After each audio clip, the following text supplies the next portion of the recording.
Einzelgänger is a potent German word that translates directly to lone wolf. It evokes the image of an animal that operates outside the confines of the pack, or perhaps one that simply refuses to be bound by its structure.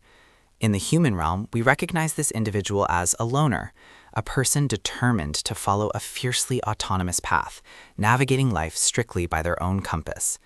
I chose to name this channel Einzelgänger because, in many ways, I have lived my life in profound solitude. While periods of isolation were initially forced upon me by circumstance, as I matured into adulthood, I found myself increasingly choosing that solitary existence, often quite deliberately. It's crucial to understand that my preference for being alone does not stem from a dislike of others.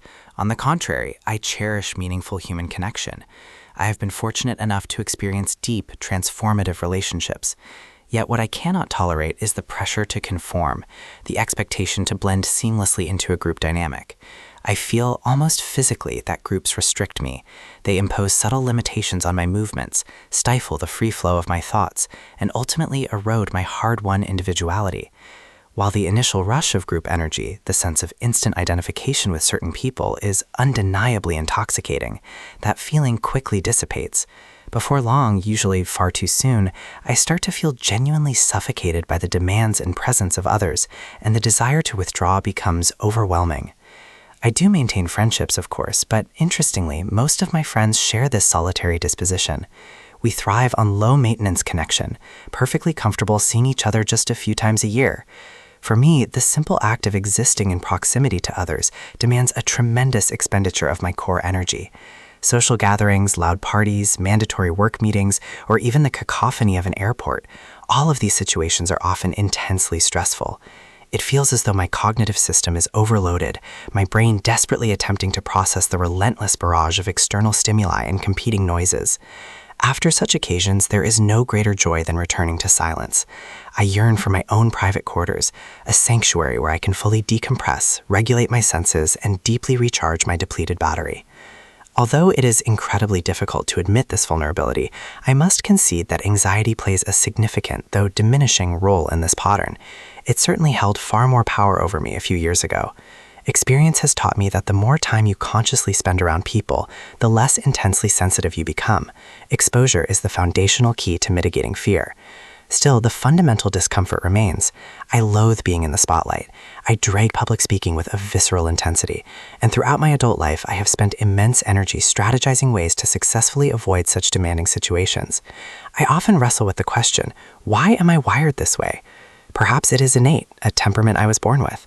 Conversely, it might be profoundly true that specific, shaping life experiences have etched this solitude into my core being.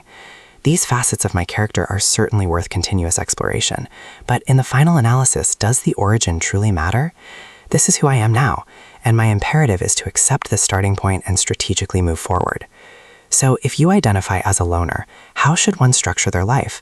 Should we ruthlessly force ourselves into an uncomfortable, hyper-collectivistic mold, or should we retreat completely and embrace the existence of a hermit? Should we constantly force ourselves into bustling social situations, or should we resign ourselves to a life of stark, perpetual withdrawal? I believe the most sustainable answer lies in the nuanced middle ground. The old adage, "no man is an island," rings true. In countless subtle ways, we are profoundly interconnected to the world. We are intrinsic parts of its vast ecosystem. Thus, the very concept of completely severing yourself from the world is, in a way, absurd, because total isolation is virtually impossible, unless, of course, you are rocketed into the void and perished alone in the outer rim of our solar system. That scenario, dying alone, adrift in the blackness, might truly represent a hermit's ultimate wet dream, the pinnacle of freedom from earthly constraints. But let me assure you, it is decidedly not mine. It is rather the stuff of genuine nightmare. Moreover, another compelling piece of evidence stands in stark contrast to my solitary habits.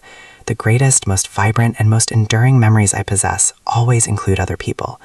Whether it was the sacred closeness of a deep, meaningful relationship with a single person, or the explosive, shared joy I experience within a defined group, be it friends or colleagues, those moments define the peak of my existence. That fact is, admittedly, quite peculiar for someone who so staunchly prefers solitude. What does this deep contradiction reveal about the lone wolf temperament? I think it speaks to the fundamentally paradoxical stance that those who prefer solitude hold in life. We feel better, safer, and calmer when we are alone, yet at the same moment we harbor an unrelenting, existential craving for genuine connection with other people. Certain impactful situations, both positive and negative, leave such a deep imprint that I require a significant block of time alone to fully process them, to internalize their meaning. I can subsist on the residual energy of powerful memories for extended periods. It is as if my psychological digestive system simply cannot keep pace with the sheer volume of stimuli I am fed, necessitating a prolonged internal break. I find it absolutely astounding how some individuals possess the capacity to relentlessly engage in group settings, actually deriving energy from the constant interaction. They seem to simply thrive in the noise and bustle. Conversely, I often feel a slight pity for those who seem utterly incapable of being alone. Why the desperate need for constant companionship 24/7? I genuinely struggle to understand that intense reliance. But then again, perhaps I am the true outlier, the odd one out. What is truly worse, to be perpetually alone or to be perpetually lost among people? I do not embrace extremes, but I do recognize the profound power inherent in intense silence. Lawful solitude, solitude chosen not as an escape, but as a deliberate state for deep work and self-reflection, can in fact be a tremendous asset.